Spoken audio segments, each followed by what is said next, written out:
नमस्कार। आज हम डीसी विद्युत जनित्र के बारे में जानेंगे।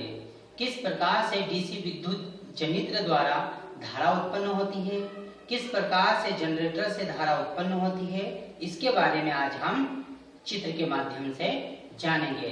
तो सर्वप्रथम डीसी जनित्र से संबंधित किन किन भागों के बारे में आज हम जानने वाले हैं, उन बिंदुओं पर चर्चा कर लेते हैं। नामांकित रेखा चित्र। इस प्रकार से विद्युत जनित्र के मुख्य भाग, कौन कौन से विद्युत जनित्र के मुख्य भाग होते हैं?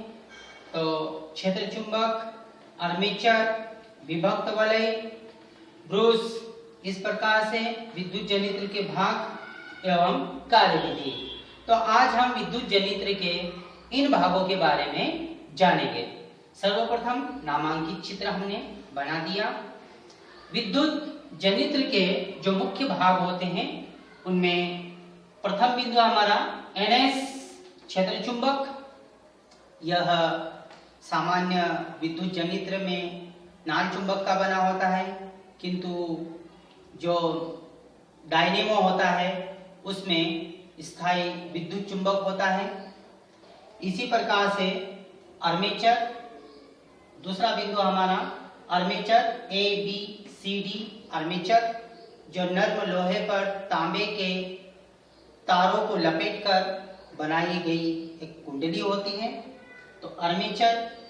दूसरा हमारा अगला बिंदु है विभक्त सर्पी वलय, तांबे के अर्धवलयाकार भाग जो ब्रूस B1 और B2 के लगातार संपर्क में होते हैं, विभक्त सर्पी वलय कहलाते हैं। और अगला बिंदु है ब्रूस, जो कार्बन की पत्तियों के बने होते हैं, जो विभक्त सर्पी वलय के लगातार संपर्क में रहते हैं। एवं उसके पश्चात कार्यविधि। तो सर्वप्रथम हम चित्र के माध्यम से जानेंगे किस प्रकार से डीसी जनित्र या डायनेमो कार्य करता है।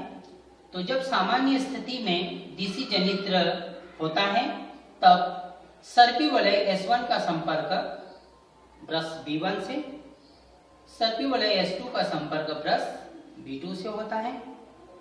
किंतु जब आर्मेचरीय कुंडली को घुमाया जाता है, चूंकि हम जान चुके हैं डीसी जनित्र फ्लेमिंग के दाएं हाथ के नियम के अनुसार कार्य करता है। पुनः एक बार जान लेते हैं फ्लेमिंग के दाएं हाथ के नियम अनुसार। फ्लेमिंग के दाएं हाथ के नियमानुसार अपनी तर्जनी, मध्यमा एवं अंगूठे को इस प्रकार से फैलाइए कि तीनों एक दूसरे के परस्पर लंबवत हो। पुनः हम जान लेते हैं ताकि हम डीसी जनित्र को आसानी से समझ सकें। तो तर्जनी चुंबकीय क्षेत्र की दिशा को व्यक्त करती है, तो अंगूठा लगने वाली बल की दिशा को, तो मध्यमा प्रेरित धारा की दिशा को व्यक्त करती है।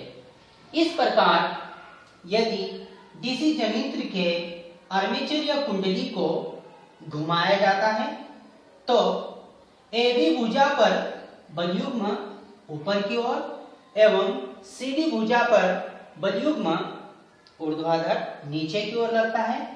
अतः दो विपरीत बल, एक ऊपर की ओर और एक नीचे की ओर, इस प्रकार से दो बलयुग्म कार्य करने पर कुंडली दक्षिणावर्त दिशा में घूम जाती है।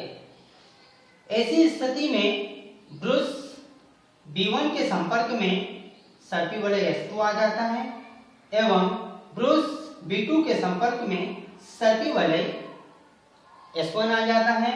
अतः बाह्य प्रतिरोध में धारा B1 से B2 की ओर बहती है। जब अर्धचक्र पूर्ण होता है तो जो कुंडली होती है आधी घूम जाती है। अतः ऐसी स्थिति में डीसी भुजा पर बलयुग्म पुनः ऊपर की ओर एवं BA भुजा पर बलयुग्म पुनः नीचे की ओर। इस प्रकार से दो बलयुग्म एक दूसरे के विपरीत कार्य करते हैं। जब दो बलयुग्म एक दूसरे के विपरीत कार्य करते हैं तो कुंडली पुनः दक्षिणावर्त घूम जाती है और कुंडली पुनः दक्षिणावर्त घूमने से ब्रूस B1 से धारा B2 की ओर बहती है।